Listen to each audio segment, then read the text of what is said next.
Welcome back to Real Estate Unfiltered. This is episode 2. This is a podcast that's strictly for real estate investors, realtors, loan officers, and people who are looking to get into real estate, first time home buyers, or even veterans. This is a podcast that's going to be uncut, unfiltered. These are real people, real situations, and our job is just the behind the scenes, the truth that happens in real estate. Not everything is pretty and it gets hard, but the thing that I want you to remember is all about the journey.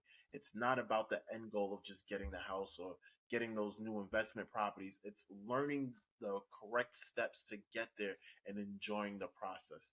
All too often, we look at the finish line and we forget that it's a transition and there's steps along the way that's going to make it better. So today I have it's one of my new clients. Her name is Fanny. I wanted someone new, someone who I haven't closed with because I want you guys to hear someone who's still going through the process of buying a house and hear what she has to say, what she's going through, her issues and her concerns. So, Fanny, this is unscripted, correct? I didn't tell you anything to say, Not at anything like all. that. This is 100% real. We're live. We're recording live. She's at her house, so if you hear people scream and stuff like that, it's a real interview. This is how it happens. So, number one, what motivated you to pursue the idea of getting a home and home ownership this point in your life? Generational wealth. I have two sons, and I can't imagine not being able to leave them something behind. I feel like my generation was brought up with, you want to give your kids more than what you had, right? And I think I've managed to do that emotionally and protectively, but I have not yet done the financial piece. So that is my motivator right now. I am hell bent on making sure that my boys don't have to get it out the mud. I love that, and I feel like way too often, that's what happens. We don't pass down real estate, and it causes. That's one of the biggest gaps in wealth is because we don't have that knowledge to get the right real estate or to get it early enough. So I'm glad you're taking that steps. Fanny is already pre-approved. She got pre-approved, and she's actually looking. She's connected with a realtor. She's looking at a house or a condo. I'm like really proud of you, Fanny, because even during the obstacles that came up of the income issue, the credit issue, she was willing to keep going and not stopping at that issue. Sometimes we get roadblocks in our lives and we stop there instead of going around the roadblocks or going through it. Absolutely. So, how are you deciding? Because you're still looking. How are you deciding what location to get or where you want to buy? What are the factors for you? Realistically, because New York City has become just unbelievably expensive. I mean, being a New Yorker all my life, I have never seen strawberries for $8 a pack. So, because my roots are in New York, I have a 15-year career. My husband also is a business owner. We really want to remain planted in New York City, and we've come to understand that it may not be Brooklyn forever. We may have to look outside of Brooklyn. And so we're just at this point opening up our perimeters to ensure that the goal is still met and that we still also can meet kind of like our personal goals, because for him and I, our careers are something that really makes up such a big part of who we are. And even in just, it affects everything that we do, our home, our child raising. So we want to be able to hold on to our careers. So we're open to any and anywhere within the five boroughs. See, I like that. I feel like sometimes people get too stuck in a mindset that I have to stay in this borough, like I have to be here, I have to be there. Sometimes financially, it's just way too expensive, and it doesn't Yes, even make sense when you can still move out a little further and get something that you like, that's affordable, and that you can keep going. And then the idea is like what you said. The end goal is to create generational wealth. So I'm going to buy something so I can pass it down. And then you have two sons, so after we get this one, we'll be working on the next one. absolutely. Okay. What are some questions that you still have about the mortgage process? Um, Questions about the mortgage process. or the I guess, oh, process? definitely. I guess like what the sending offers looks like and like what are the sellers looking what makes you what is going to make me stand out from all the other people who are looking to buy in, a house. Okay, that's a really good question. So the things that stand out is when they send an offer, it's usually an email or it could be a written offer, and then they fax it over, email it over. But it just says your name, your information, the mortgage, what the term is. So the terms of your pre-approval, whatever they usually attach to pre-approval. But things that make you stand out is something that we can do. Honestly, it's called pre-under getting you pre-underwritten, which is pretty much I take the file that I have and I send it to underwriting. And even though we don't have a property, it's going to say TBT, so to be determined. And the underwriting is going to scrub the file to make sure everything looks good, the income, the money in the bank, everything looks good. And then on the top of the pre-approval, instead of just saying pre-approval, say pre-underwritten. So now it shows the seller that hey, she took it a step further and already sent the file to underwriting. So the only thing we're missing is just the property address and whatever documents about the property, the taxes and stuff like that. Then you look like, wow, she's even stronger now because most files are lost during underwriting, especially if the loan officer didn't do their due diligence, didn't get updated pay stubs, didn't get updated documents. The file gets lost in underwriting. So this just helps you stand out. Also, another thing that I like telling my clients sometimes is it's all relationships. So make a good relationship with the realtor that you're working with. I already referred you to somebody, and Hmm. he might know people who are looking to sell, and he could say, "Hey, I have a client already who fits that criteria. Let's see how that goes." And it doesn't hurt being personable. Like when you go to see the open house, you might see the seller and be like, "Hey, how you doing?" Because they're Absolutely. human. They might have a relationship. Like, I really like that lady. You know what? I want her to buy my house. No, we're gonna take her offer. I want her. That's what helps. Let them know about your kids. Let them know why you're doing it. And we're all human, so that emotional connection is what I think drives it a little bit better. That makes perfect sense. Okay. Um, with your current financial situation and the things that you're going through, right? How do you see yourself changing when you're now paying for a mortgage? Like, what are you planning on cutting? Are you going to get more income? Like, what are you going to do? So we're definitely working on more income. That's a given.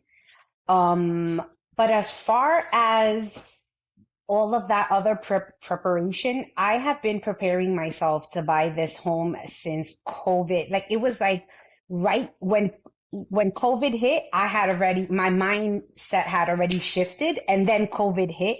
So I'm prepared and I already did an entire lifestyle change. I have already that, like that part of it. Like I'm ready to be home on the weekends, but in my house, I'm ready to barbecue. I'm ready to do it all at home. I kind of understand that meme that I've read a couple of times about people saying, why would I want to be outside when I pay for everything here? I'm ready for that. I feel like I've enjoyed my life. I am 41. My kids are Do not teenagers. look it. You do not look I'm 41. 41. I have a 14-year-old and a 10-year-old, and I feel like at this part of their developmental stage, they need me even more. So all of the going out and all that stuff, I'm so fine with. I've been let it go. So my mindset has been prepared for the past 3 years. So I'm ready, You're ready for the next step. ready, So ready, ready. you're fine with giving up, going out, eating out, and staying home and saving that money to put it towards fixing your house up, or obviously Exactly. because we already spoke about it, how you already have plans of fixing up the bathroom. Like Fanny is already Yes. planning what she's gonna be doing. And I think that's another part of like buying houses. I'm all about energies and stuff like that. And one of the is affirmation, the positive affirmations, and seeing what you want. So already envisioning you owning a house, envisioning how you're doing the bathroom. I really feel like that's a strong part of creating the lifestyle that you want. So have you I started doing agree. that? I agree, definitely. Manifestation. I mean, I've only been able to get I mean, I'm only in the position to be able to dare to bring out and say, hey, I'm ready to buy a house because of that manifestation that I did. Because 3 years ago, I said, okay, I'm a great mom. My kids feel so safe with me. I have a great husband. I have a good relationship, but I don't have anything to leave these kids if I die tomorrow. So this is the next step of my journey, and I'm committed and I'm manifesting. It's happening. Yes, it is. Have you considered the additional costs that comes with home ownership, such as property tax, insurance, maintenance? Have you thought about those things? Absolutely. I'm aware that all of that stuff comes into play, definitely. That's good because a lot of people come here and they're like, "Wait, I have to pay for taxes. I have to pay for stuff like that." Like, yeah, owning a Yes. home. The good thing is when you get a mortgage, especially when you escrow it, taxes are included in your payment already. You know that when we did the pre-approval, we spoke about Yes. that. The maintenance, if you do a condo, that's also included. Like we put money aside for that. So these are things that your loan officer should be going through with you when you're buying a house. Um, Now, what concerns do you have with buying a house or the process?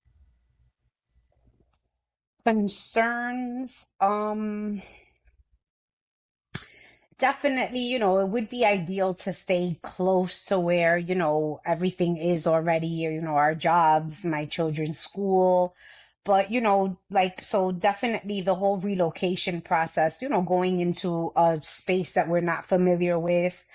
But, like my husband keeps reminding me, he says, as long as we're together, we're going to be fine. And it's absolutely true. It doesn't matter That because it's Mama Bear and Papa Bear with the little bears, and at the end of the day, we wake up in the same house and we go to sleep in the same house, just us four. So wherever we go, as long as that is there, we're gonna be fine. yes, family is where the heart is, not where you are. Exactly. Okay.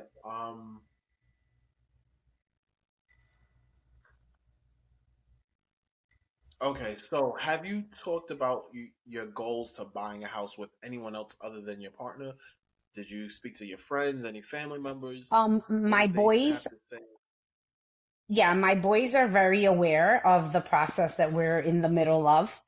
And I have my mom, who I'm very, very close with, my mom and my three siblings. So they are my youngest two, I have three younger siblings, two brothers and a sister. And that's pretty much it. It's just us. And how are they? Are they supportive? Are they encouraging you? They're very supportive. They're very, very happy that we're, making this step. And we're actually my younger brothers, well, they're all younger, but one of my brothers, he works for sanitation. And so he's also, I'm kind of like prepping. I've been talking to him like, you really need to start preparing yourself. Had I been prepared, I mean, I'm 41. I wish I would have prepared myself when I was your age. He's 10 years younger than me. And, it would have been easier. You got to think about the fact that your job is here in New York. There's no other New York State sanitation. So you need to start getting prepared to buy a home here because this is where you Of live course. and this is where you work. So he's actually preparing himself so that when I'm done with my process a little later on, he and I can then buy a multi-family house and rent it out and he can live in one apartment. So, we're really trying to break the cycle of, getting it out the mud. We're going to do this. This is a family effort and we're not going to get lost in the sauce. I love it. Question: Is this the first? Will you be the first person in your family, like your immediate family, to buy a house? Absolutely, yes. That's amazing. You're really the one. So you're the one going through it. You're like showing everyone it's possible. I can do it. I did it. So it'll be Yes. easier for everyone else that comes after you. Yes. That is so proud. I can't wait for us to do like an opening. What's that when they have the your grand opening to your house, the home A party, whatever you housewarming call it. party. Yes. Yeah, it's the housewarming. I can't wait. Yes, you have to be there. So I'm very sorry.